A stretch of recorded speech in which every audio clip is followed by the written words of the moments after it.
तो हेलो दोस्तों, आप सभी को स्वागत है आपके अपने चैनल R² में। तो दोस्तों, आज हम बात करने वाले हैं नर्सिंग फाउंडेशन के ऊपर। यानी नर्सिंग फाउंडेशन का एक टॉपिक है बैंडेज। यानी बैंडेज क्या होते हैं, इसके पर्पस क्या होते हैं और इसके टाइप्स कितने होते हैं। तो आज इसी के ऊपर हम चर्चा करते हैं। तो चलते हैं आगे। तो देखिए, सबसे पहले हम यहाँ पे बैंडेज का डिफिनीशन दिया है। बैंडेज का डिफिनीशन क्या होता है, तो देखिए, ए बैंडेज क्या लिखा है, ए बैंडेज इज एनी गॉजेज। एक बैंडेज जो होता है ये गॉजेज पीस में भी होता है और cloth material used for any purpose to support, to hold और to the immobilise the body parts. यानी इसका कहने का मतलब है, बैंडेज जो होता है यानी छोटे छोटे टुकड़े यानी गॉजेज के रूप में भी होते हैं, और ये एक क्लॉथ यानी कपड़ा का होता है, सॉफ्ट मटेरियल होता है, ये बहुत ही पतला होता है और ये क्या करता है, ये बॉन्ड को ढकने का काम करता है। ये इसका डिफिनीशन होता है और ये सपोर्ट भी प्रोवाइड करता है। और उसके बाद आता है यूजेज ऑफ बैंडेज। यानी बैंडेज का यूज हम कहाँ कहाँ करते हैं और किस लिए करते हैं। तो देखिए, इसका पहला पॉइंट है टू कंट्रोल ब्लीडिंग। यानी कहने का मतलब है ब्लीडिंग को कंट्रोल करता है। आप देखे होंगे कहीं कहीं रोड एक्सीडेंट हो जाता है तो वे क्या करते हैं, उसका टांग हाथ जो भी है कुछ ना तो कुछ फ्रैक्चर हो जाता है।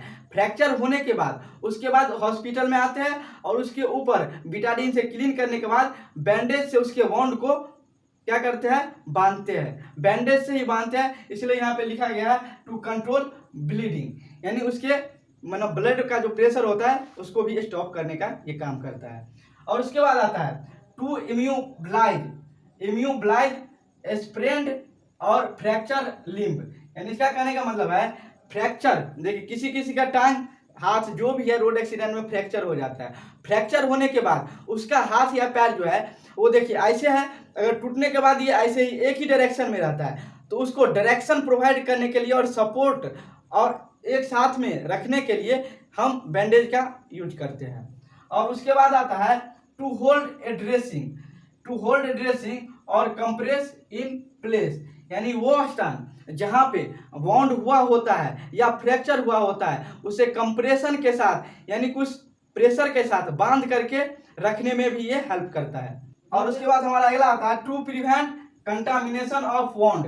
यानी वॉन्ड जो होते हैं जो कंटामिनेटेड होते हैं, इसलिए उसको क्लीन करके बिटाडीन से और उसको ढकने का काम भी बैंडेज ही करता है ताकि वह दूसरे व्यक्ति में सेपरेट ना हो।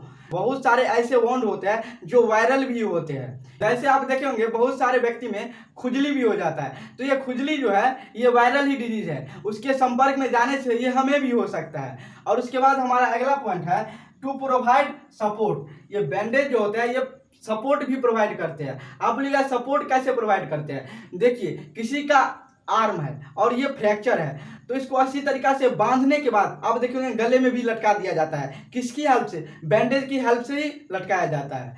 और उसके बाद आता है to secure splint in cases of fracture of wound. यानी फ्रैक्चर यानी कि आप देखे होंगे वॉन्ड जो फ्रैक्चर हो जाता है, किसी किसी का घाव जो होता है वो ज्यादा मात्रा में फैल जाता है इधर उधर, तो उसको क्या करता है, उसको अच्छी तरीका से क्लीन करके और स्प्लिंट मतलब आप देखे होंगे जो जिम जो करता है उसके हाथों में एक स्प्लिंट टाइप का बना होता है, वह बैंडेज का ही टाइप है, वह हम आगे बताएंगे। और इसको क्लीन करके हम अच्छी तरीका से उसको लगा देते हैं ताकि वे ये पेनफुल होता है वॉन्ड, तो इससे इसको राहत मिल सकता है। तो अब इसके बाद हम देखते हैं टाइप्स ऑफ बैंडेज। यानी बैंडेज के कितने टाइप्स होते हैं, तो यहाँ पे हम आप सबको बताने वाले हैं 10 टाइप्स के बैंडेज के बारे में। यहाँ पे देखिए 10 टाइप्स के बैंडेज है। तो पहला है ट्रायंगुलर बैंडेज, उसके बाद है रोलर बैंडेज यानी रोल करके बांधना होता है। और उसके बाद आता है थंब बैंडेज। यानी थंब बैंडेज का कहने का मतलब जैसे हमारा ये थंब है और ये इसमें अगर वॉन्ड हो या फ्रैक्चर हो गया तो इसे भी हम रोल करके ही बांधेंगे, ये भी इसका टाइप सी आता है। और उसके बाद आता है स्टंप बैंडेज। कौन सा आता है, स्टंप बैंडेज। और उसके बाद आता है आई बैंडेज, ईयर बैंडेज और ब्रेस्ट बैंडेज। और उसके बाद हमारा लास्ट जो है उसके बाद आता है जॉ बैंडेज। यानी जॉ बैंडेज करने का मतलब ये जो हमारा जबड़ा है ये फ्रैक्चर हो जाता है तो इसको हमें ब्रेन की सपोर्ट से यानी दिमाग की सपोर्ट से ऐसे करके बांधना होता है। और हमारा जो लास्ट है वो है हमारा हेड बैंडेज। हेड बैंडेज जो है वे राउंड में बांधा जाता है। जैसे किसी का समझिए ब्रेन फ्रैक्चर हो गया तो उसे क्या करना है, उसे राउंड में बांधना है बैंडेज को। तो हमें उम्मीद है कि आप लोगों को ये वीडियो बहुत ही अच्छा लगा होगा और आपको समझ में भी आया होगा। तो चलिए दोस्तों, फिर मिलते हैं किसी नए टॉपिक के साथ। तब तक के लिए बाय, जय हिंद, जय भारत।